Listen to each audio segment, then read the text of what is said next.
All in Sports Network. We love sports. All righty. Happy, what are we at here? Tuesday. Happy Tuesday, everybody. This is All in Mizzou with All in Sports Rogue Media. My name is Davis Wilson. Today it's going to look a lot like last week. I think for the rest of the season, we'll kind of stick to the same sort of scheduling. But I'm going to go through what I saw. I rewatched Missouri's offense, every snap from their offense today. And I'm going to go through a couple plays I liked, a couple notes I liked, and then I'm going to talk about some of the Pro Football Focus grades that came out of this Week 3 win over Louisiana. I'm excited to get into it. I liked what I saw from Missouri. Obviously, there was a lot to like. Missouri had 32 first downs compared to Louisiana's 4 first downs. Missouri had 606 total yards of offense. 427 of those were rushing yards. The story of this game is how well Missouri was able to run the football. I think that is pretty clear when you look at, the box score, and then you also go look at the game and you watch this game. The guy you have to mention first is Ahmad Hardy, Louisiana Monroe transfer, who is a true sophomore. I think people might be forgetting that. This guy's a true sophomore. He was under-recruited out of high school, went to ULM, was awesome as a true freshman. Now he's a true sophomore. He just ran for 250 yards and 3 touchdowns. I talked a little bit about this yesterday. So if you haven't listened to that, go watch on YouTube or go listen on Spotify, wherever you like. But we got into his day a little bit, and I guess just how special the game he had on Saturday is in terms of the history of this Missouri football program. I mean, the game he had was 7th all time in Mizzou single game rushing. So he dominated. But also I think what should be recognized here, I think the offensive line was fantastic. Not just the offensive line, but your tight ends blocking, your receivers blocking. This has kind of been a theme through these first 3 games. These receivers are not afraid to get in there and block. And that is something that is a sign of an unselfish football team. I thought Brett Norfleet and Jordan Harris, they only combined for two catches and I think 22 yards, the 2 tight ends for Missouri. But they both blocked really well. I was impressed by both of them on several occasions as I rewatched. Once again, you get some unselfish stuff from Alubade, the true freshman receiver. Didn't get super involved in the passing game, but again, he was out there blocking. He looked really good. Ahmad Hardy is just so tough to bring down, even if you don't block all that well for him. Good luck bringing him down. He's too big. I guess he's not tall, but he's just a big physical runner that I just think he's untackleable. And he's a bruising, like bowling ball type guy that can also, make you miss in the open field. I was impressed by that. I was impressed by, when you run the ball that well, you set up other things. You set up a play action. Missouri utilized that. I've been throughout the season. I think Kirby Moore has done a really nice job. And I'm going to get into this first play I liked out of Missouri's offense. Was not a touchdown. It came in the first quarter. It set up a touchdown. It led to an eventual touchdown.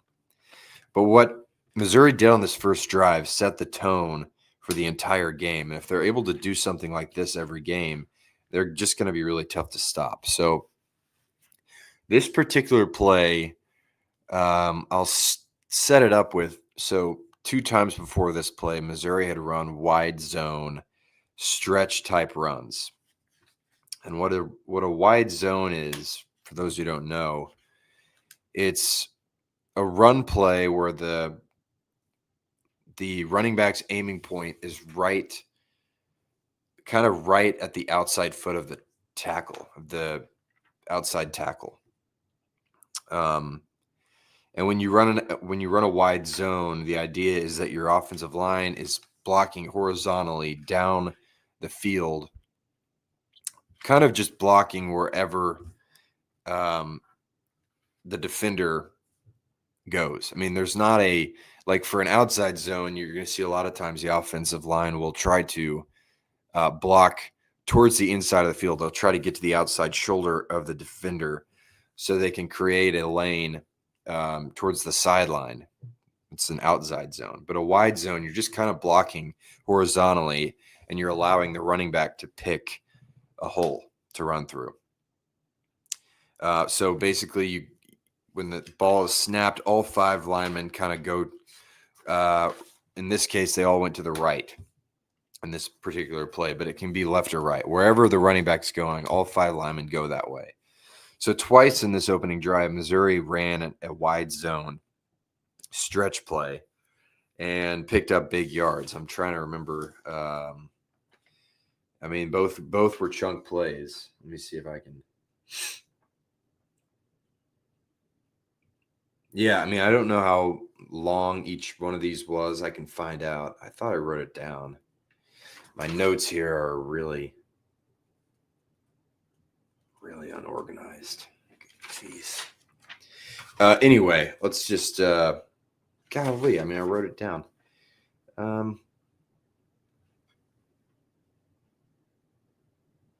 Yeah, whatever. All right, so the first drive, sorry, I'm getting all off track. I'm going to get back on track here. So twice in this first drive, they run this play, and it works. Hardy picks up chunk yards on both of them. Okay, here it is. He picked up 10 yards and 14 yards on the 2 times they ran a wide zone previously. Now, this play came, in particular, this play I'm talking about came with 10 minutes and 50 seconds left in the quarter. You're getting in a formation. It looks a lot, you've got Jordan Harris kind of in the backfield a little bit in front of the quarterback, and you got him. Jamal Roberts in this case was behind Bo in the pistol. You've got 2 men to your right, 2 wide receivers to your right, 1 to your left. So this play, they bring Kevin Coleman in motion, number 3 in motion from right to left. And it was a jet sweep. Bo pitches it to him, so it's technically a pass, and then fakes a wide zone. So all 5 linemen go right, but Jordan Harris pulls left, and then you have Olubade on the left side blocking as well. This is a pickup of what was it? It was a big pickup for Kevin Coleman, but this play was set up by the success that the wide zone had previously on that same drive. So just the way that Missouri's calling this offense, Kirby Moore has been really good at setting things up, setting up this play action. It's a simple play action concept. It's not anything crazy that Missouri did here. But, I mean, it's a perfect example of how these play actions can work, how establishing the run early can work and allows for other things. So this is a big pickup. Kevin Coleman Jr. comes around, takes the ball. Everybody thinks it's a stretch play to the right, although in reality, Kevin Coleman has it going to the left, and there's blocking, and he picks up the first down. And when you have a run game as good as Missouri's has been through 3 games, this is going to happen a lot, I think. There's going to be a lot of opportunity to do things like this. And we see, I'll skip actually ahead a little bit because we're talking about it, but one of the plays I want to talk about was the same sort of deal here. It was, let me see. Yeah, so this is the run where Hardy broke one off at the end of the second quarter and at the end of the first half. He ran for about 71 yards for a touchdown. And it was a different formation, but this is the same concept you get here. You have three men to your right of Bo Perbula. You have Kevin Coleman, you have Logan Muckey, I think, and I think the third one was Marquise Johnson. Bo brings Kevin Coleman in motion, and whenever this guy goes in motion, you got to account for him. And in motion, as he's in motion, the defense, has to give him some attention because, he's an explosive playmaker. He's an athlete that can make things happen. Kevin Coleman comes in motion, right to left. The defender, I think there was a linebacker that kind of watched him. Instead of pitching it, though, they hand it off this time to Hardy. And the whole offensive line, again, is going right. And this time they give the wide zone a chance, and Hardy breaks one off for 70 yards. So this is just an example of how these two things can happen. I mean, it's not anything crazy. It's not a crazy concept. But when you establish one thing, like Kevin Coleman coming in motion and getting the ball and making a play, the defense now has to worry about that. When you establish the wide zone, the defense has to worry about that. And now you're in a position where you can get beat if you're the defense in a lot of different ways. So that was something I noticed. I just thought the play calling was really solid here. Throughout the game, there was a lot of this misdirection type pre-snap motion that just makes it so tough for defense to figure out what's going on.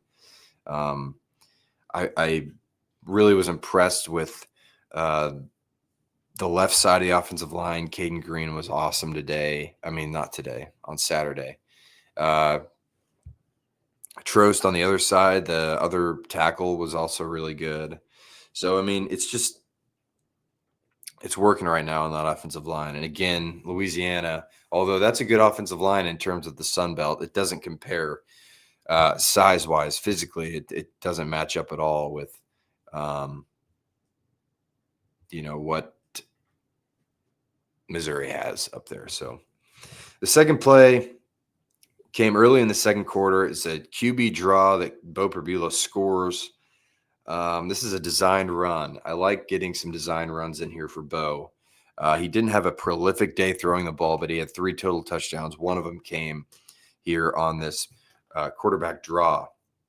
So you got 3 men to your right, 4 men to your right, I think, actually. And you're kind of setting it up to be a wide receiver screen to Kevin Coleman Jr. Again, Kevin Coleman, whenever he's involved, the defense has to put eyes on him. They have to respect that he's there and can make a play.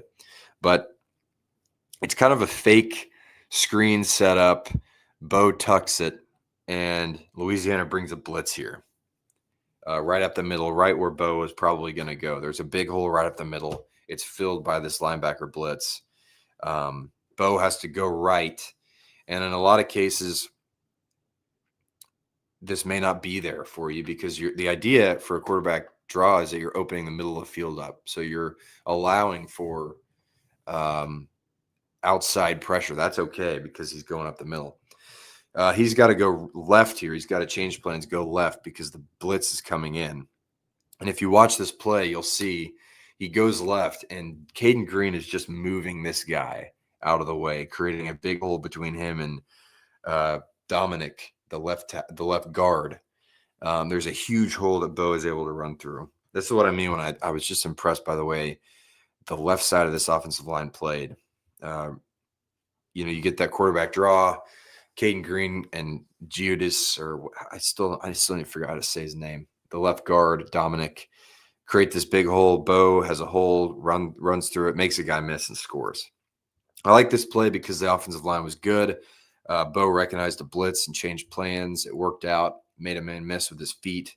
I mean, this is the part of Bo's game that we thought we were getting when he came from Penn State. Like, this was a running quarterback. Penn State used him only really to run. And he hasn't really done a ton of that. He's done it in situations where he's needed to, not necessarily a ton of designed runs for him, which has been the surprising part for me. But this guy's an athlete and can beat you with his legs, and he showed it there on this QB draw. Um, and again, here the blocking downfield with the wide receivers was great. I think it was Xavier Lloyd, the Illinois State receiver transfer, gets a big block downfield in the end zone, allowing Bo to get in there and score. So, yeah, that was a play that I liked there. The third play, also in the second quarter, I think it was the second quarter. Sorry, it was the second drive of the second quarter for Missouri's offense. This is one where Bo finds Jamal Roberts for a long touchdown pass. Really, the pass wasn't very long, but Jamal made it work. He made a couple guys miss and scored.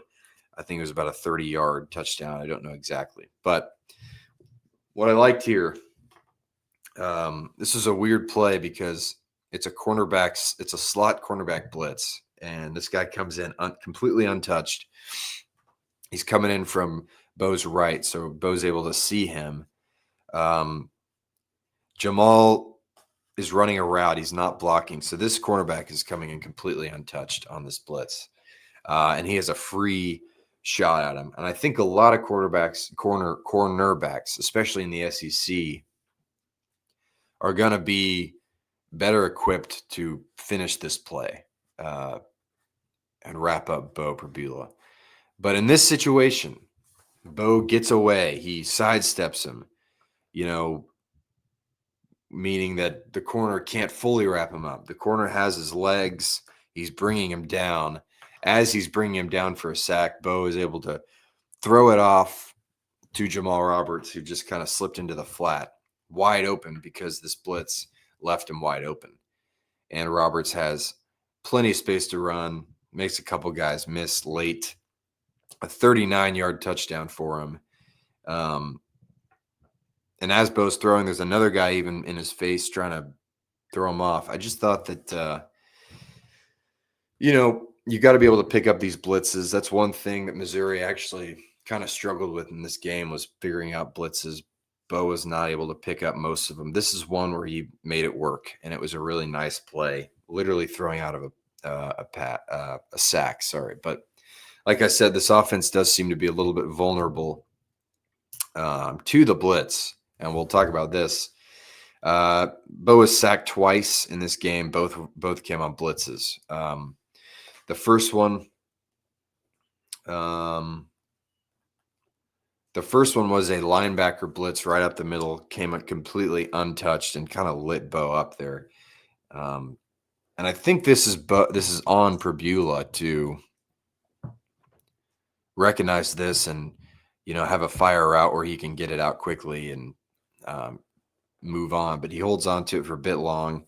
If he was able to pick up this blitz and recognize he was coming, Donovan Olubade was wide open in the middle of the field with 15 or 20 yards to run after the catch. Just a little dump off pass, but he couldn't see it. He gets blown up. I mean, he got hit hard on that one. So that was the first sack. The other one was the same slot corner blitz, but it came from the blind side. So Bo wasn't able to dump it off quickly because he didn't see it. Again, it's just something you have to recognize or see. And, that's the one thing I could think of really that Missouri's offense may need to get a little bit better at, because now it's on tape. And this is a part of the game that this offensive line and Bo are vulnerable to, the blitz. So we'll see how that goes. Also in this quarter and it was actually set up kind of by the sack. He got behind the chains. Bo's first interception of the season came on this drive. One of the first mistakes I've seen him made throwing the ball all year. He's been so dominant all year, but this is one of the first times he just made a bad throw, a bad decision. So what happens is you've got 7 guys on the line of scrimmage for Louisiana's defense. It's what a lot of people will call simulated pressure, where you have a bunch of guys lined up, hovering around the line of scrimmage. A lot of times people are going to drop out. This time the linebacker comes on the blitz. The edge rusher, Cameron Whitfield, drops out. So the edge rusher, who's standing up on the left side of the defensive line, or the left side of the offensive line, right side of the defensive line, He drops back into coverage. And pre-snap, the look is Bo had two men to his right. It was Daniel Blood and someone else. And whoever was on the outside, it may have been Coleman or it may have been Josh Manning. I don't remember. But they were matched up with a corner. And on the inside, Daniel Blood, it looked like he had a lot of room. It looked like he had about 15 yards of cushion because the safety was way back there. So I think it was probably a case where Bo saw this and kind of predetermined where he was going to throw the ball. And it would have worked if the edge rusher doesn't drop back. But the edge drops back into coverage. Bo throws it there anyway. It's tipped, and the edge, Cameron Whitfield, catches it for the first interception of the game. And this leads to the first 3 points of the game for Louisiana. So that's just a situation where Bo probably predetermined where he wanted to go based on what he saw before the snap. Again, that was pretty much the first mistake he made throwing the ball all year that I can really think of. He makes one more poor throw at the end of the second half that I'll talk about in a little bit. But overall, I still think he's playing really well, playing smart. I think, like I said in a couple of the previous shows, this was never going to be a game where he needed to dominate for Missouri to win. Okay, let's see. What do we have next? I think we're almost done with these plays. I had one more, just another Hardy run here. This was just an incredible run. This was the last drive Hardy had, really the first team offense had in the game. It was about 10 minutes left in the third quarter. It's the toughest run I've seen all year from any running back in college football. It's just a simple run up the middle, and Hardy gets met a yard into his run, a yard past the line of scrimmage. He's met with a tackler. Breaks this tackler. Another guy comes in, tries to tackle him. He can't. Another guy comes in, jumps on Hardy's back. Hardy takes him for a ride for 5 or 6 yards and then is hit by a safety. Sheds that. He's hit by a safety while he has a guy still on his back. Somehow he breaks out of both of those tacklers. That's 4 defenders he's evaded now. He runs for, 11 more yards, and finally he's taken down. But it's a gain of 25. 24 of those yards came after contact. And I'll get into those kind of yards after contact stats here in a second that Hardy had because they're ridiculous. But he is just untackleable. You cannot bring him down. He's one of the best running backs. Statistically, he's one of the best running backs in the country right now. That is not a controversial thing to say. He's playing as well as any running back in the country. The thing I noticed, though, about the way he runs, when people tackle him, his legs don't stop moving. His legs will keep moving throughout the run, and that's how you see him keep breaking these tackles, breaking off more yards, being so good after contact. So watching this live, it was like, my God, there is no way to tackle this guy because he just doesn't let you. He doesn't give up. And then this sets up a little 7-yard rushing touchdown for his third of the game and his 250th yard. He sits the rest of the game, plays about 35 minutes out of 60, runs for 250 yards and 3 touchdowns. One of the great games I've ever seen a running back have on any level. So those are kind of the plays I liked. Overall, to sum that up, Hardy is awesome. Bo Prabula made some good plays. Also made a few bad decisions. Oh, yeah, the one at the end of the half. They're right there at the goal line pretty much, into the first half. He made a really nice throw to a perfect spot for Josh Manning in the end zone. Manning catches it but can't get a foot down. And then 2 plays later, he's got Norfleet wide open coming across in the end zone, just overthrows him a little bit. That was when I was watching that, I was like, man, that's the first miss I've seen him have outside of that interception. So it's a good thing when you're saying that 3 weeks in the season, this is the first time I've seen this quarterback struggle in any way. And he didn't even struggle. I mean, he threw for 175 yards again in 35 minutes of game time and scored 3 total touchdowns through 1 pick. 2 of them were passing touchdowns. 1 was rushing through a pick. And didn't even play 2.5 quarters. So Another nice game for him. I think Missouri has to feel really good about what they have going at quarterback right now. All right. Let's get into Pro Football Focus grades for this offense, and then I'll get out of here. Let's start with Hardy. You have to start with Ahmad Hardy here. He had the highest graded rushing grade in week 3. Out of all running backs, he was the best in week 3 in rushing grade. Here it is. Out of the 250 yards that he had in this game, 177 of them came after contact. Someone can do the math and tell me what the percentage on that is, or I'll do it. So 177 of his 250 yards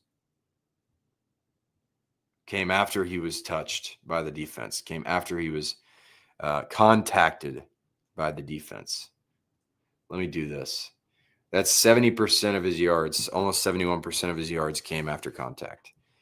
He had 13 missed tackles forced in this game alone, which both the 177 yards after contact and the 13 missed tackles forced, both were first among all running backs this week.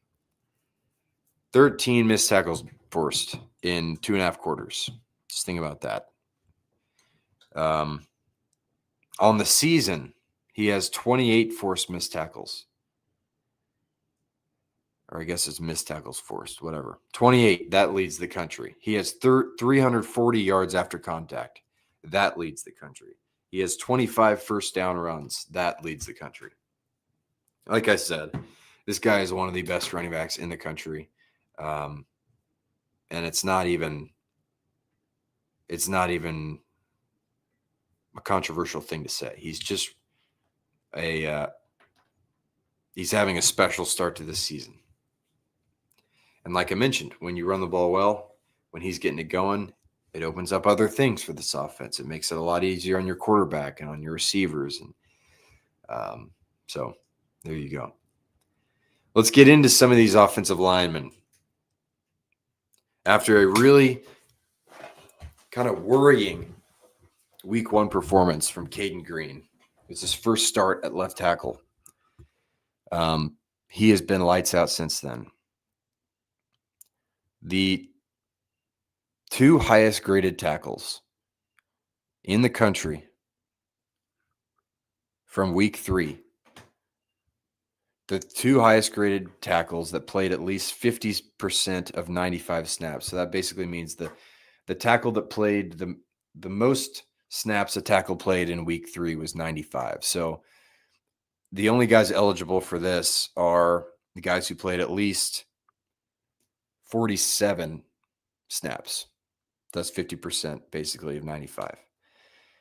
The 2 highest graded tackles that meet this criteria. Left tackle, Caden Green. He had a grade of 92. He had a run block grade of 90.6. That's pretty good. That's really good. The second highest graded tackle in week 3 that meets this criteria. Right tackle, Keegan Trost, the Wake Forest transfer, who, by the way, is the highest graded offensive lineman that has played at least 50% of 303 snaps. His season grade is 87.7. But in this game, Trost had a grade of 89.6 and a run blocking grade of 86.0. Now, I've mentioned it a lot. The physical advantage that Missouri had in the trenches was very real. They were way bigger than Louisiana. But that means you're expected to dominate, and Missouri did dominate. So there you go. Oops, Siri's going off. That's enough. All right, let's see here. For the season, Bo Prabula still has the 3rd highest graded passing grade at 90.8. For the season, the 2 highest graded receivers that have at least 50% of 41 targets. Texas A&M's Mario Craver and Missouri's Kevin Coleman Jr. By the way, both these guys come from Mississippi State. They transferred from Mississippi State. So if you're Blake Shapen over there and at Mississippi State in Starkville, you're probably saying, what the hell? These guys, we could have the best. I mean, if you look on paper, you can have the best receiving core in the country if you keep both these guys. But now they're both ripping it up at 2 new SEC schools in Texas A&M and Missouri. So what you're seeing here is that these tackles are figuring it out. Your offensive line has been good enough for Ahmad Hardy to dominate, and that's what you need all year long. Yeah, I mean, it's the run game is going to, if you can keep running this well, they're going to be tough to beat. Because at some point, a defense is going to have to choose: do we stop the run? Which I assume a lot of people are going to choose that one because of what Hardy has put on tape already. Like, we got to crowd the box and not let Hardy get going. But then you got to deal with Bo Perbula, who so far has looked really, really good. And if you decide, all right, let's try to stop Bo Perbula and Kevin Coleman and Brett Norfleet and Josh Manning, let's try to make sure they don't beat us. And then you're going to have to deal with Ahmad Hardy, Jamal Roberts. And shout out Marquise Davis, true freshman running back. He got in there when Hardy went out for the game, and he played really well. He had a really nice game. I'm trying to find I don't see his, I guess we don't get his grade here. Hold on. Yeah, Marquise Davis, 20 attempts for 113 yards and a touchdown. So, yeah, he was good. He was good, and I think that's his debut. I'm not sure he'd probably taken some snaps in that Central Arkansas game. I don't know for sure. But this run game works really well, one of the best in the country. Like I said yesterday, Missouri's 4th in total offense yards gained. They're also 5th in total defense. Come back tomorrow, and I'll talk about that defense. I'm going to watch the defensive snaps tomorrow morning, and I'll bring some notes to the table, and we'll talk about what worked for Missouri's defense on Saturday. And spoiler alert, Missouri's defense played quite well. Really, they only allowed one big play, and that's it. So come back tomorrow to see what I have to say about that. I'm going to say a bunch of really genius, smart things about the defense, just like I did today about the offense. I was very smart today, if you can tell. I appreciate everybody for joining, for listening. Having a lot of fun doing this daily. Mizzou every day, all in Mizzou with Rogue Media. It's a lot of fun for me. I appreciate Rogue. Appreciate Corey Dickman. Happy Tuesday, everybody. Have a good one. And come back tomorrow, and we'll do it again. Thanks. All in Sports Network. We love sports.